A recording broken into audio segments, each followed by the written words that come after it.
never approach engineering or IT without thinking about the business. And that's really what I can convey to you. You gotta think about the business, you gotta do what you like. There's advantages to big companies, and there's advantages to small companies. But just because you're in a big company doesn't mean it's secure. I think if you look around all the layoffs these days, you know, all my friends thought I was crazy for leaving Arthur Anderson, and now I'm working for this tiny little, you know, at that time it was a 150-person company. And I've never been unemployed. So as long as you work hard and do what you like, it doesn't matter the size of the company. It matters what you're doing in the company. And you know, big companies have advantages to small companies. They both have ups and downs. If you're a young engineer in a big company, you're probably going to get further education, you're going to get benefits and everything else. But don't be there because you think it's secure. Because a lot of big companies I worked for went under or had major problems. Maybe it's because I was there, I don't know. I don't want to speak too long, but you know, do what you like. And that doesn't mean, you know, not work hard, because at State Street I worked my tail off. My fiance, my wife at that time was a fiance, was sleeping on my boss's sofa every night. She was like engineering, she was a grad student actually here, and she was teaching, so she loved it, but she got free copy of paper in the school of English didn't have that much paper, I guess, I don't know. But it was, don't be afraid to work hard, and work hard, but only if you do it right. If you stay with something you don't like, you're not going to succeed. Thank you. Yes, thanks, Ken. So great stories, and I want to thank the panel for coming. It was an easy trip for me to come to the meeting here. I want to also thank the students for coming, and I know that some students have classes, and unfortunately we don't cancel all our classes for Global Entrepreneurs Week. So if people do feel the need to get up or have to go for class schedule, feel free to do that. Just try to do it reasonably quietly. So let me talk a little bit about my track, because I'm certainly not somebody who has ever been a business leader, but I would argue that I have been a weird type of entrepreneur. And right now am running a business unit which is $80 million, or $50 million, that's a rounding error, here in the college. And as Phil said, a very interesting aspect, have been part of institutions, all the institutions that I've worked for. Northeastern is actually the youngest, and we're celebrating a 100th year anniversary next year.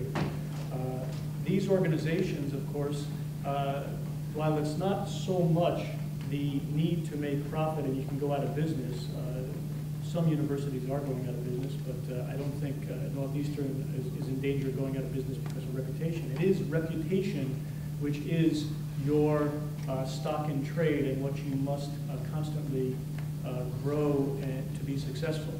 So that then drives you towards some lack of risk-taking behavior and conservatism within the academic institution, because things that are new always could damage your reputation, yet your reputation really only grows by doing things new, keeping ahead of the curve, being and training people and doing the research in the areas and directions that are for the future, that are all about the future. In other words, 21st century issues, not 20th century issues. So you must take the risk to be there in order for your reputation to really grow differential to everybody else. That is the definition of success in the academic world, of course. It's your reputation growing differential to everybody else. Yet, guarding that reputation drives you towards a risk-averse behavior. So it's a very interesting and similar dynamic.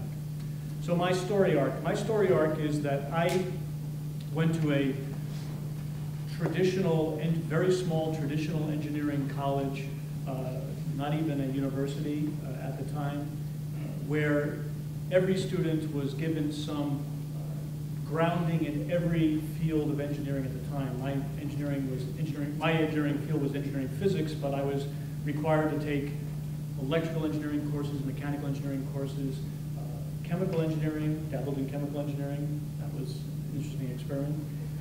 And moved off that as quickly as possible. And discovered this area called materials, which I then went into as a graduate student. What I also discovered through the equivalent of co-op, and mine was not as satisfying. I had a 10-week summer employment each year. I was very fortunate to have that at a company, and at the same company each summer, I didn't get to experience the 6 months of intensive deep dive that the students at Northeastern get, which is just one of the great hallmarks, and is one of the reasons that I'm here leading the College of Engineering, because I see the value of that model of education. But I was there enough to see the different types of engineering jobs that were available. And that then drove me towards, for my particular case, wanting to go to graduate school, because I wanted to be working on a little bit more of the forefront things. That means more advanced topics, research rather than direct implementation of things. I was very comfortable with numbers, very comfortable with a number of different fields, so I felt confident that I could do that. So for me, I decided that I would go to graduate school. The last thing I was ever going to be is a faculty member, because I thought they were all a bunch of arrogant. Then I became one. But in any case, I went to graduate school, and I discovered that if you're entrepreneurial, you can enter this world of entrepreneurism that is somewhat interesting. So as you start out as a young faculty member, you're an entrepreneur whose game is your product is your creativity and the students and results that you can produce. If you can do high quality stuff, you will be a successful business. The successful business will be, you will keep your job. Of course, you're untenured at the time. Right? The second thing being, of course, you will keep your grants coming from the agencies and companies that are interested in your ideas and are interested in funding. So in a sense, it is a little bit like a business. Then when you become a tenured faculty member, you're what I used to call an entrepreneur with a risk floor. That is, you can't ever lose your tenured position unless you do something heinous. So don't do anything heinous. But you get to be a little bit more entrepreneurial because you have that security that the worst thing that could ever happen is you are back at the university being a professor, and that thing that you tried, whether it was a big new institute or whatever, might have crashed and burned, but you can go ahead and build something else. Or a business that you spun out, didn't make it, but you can go back. And that's been the story arc of my years since that time. Going out and building an institute. I've spun out 2 companies now from my research lab. One is NanoSelect Sensors, which is now still going after 3 years. Classic example of a high-tech company coming out of the lab. From my lab, my lab and the scientific papers and the intellectual property showed that carbon nanotubes could be induced to do some pretty neat things. The company has been all about how do we actually get that to work on a chip? How do we get it to work reliably? How do we get it to be made reasonably cheaply? And it's been making enough progress to keep the investment community interested. And if it pays off, like many of these high-tech ventures, it could redefine the way we do water monitoring in the United States and around the world. The second company is a very interesting long shot in the nanotech space. It's called Selixia Radiopharmaceuticals. I have these nanoparticles in which we can target for different particular, very difficult to treat cancers. And that's the interesting challenge for that company.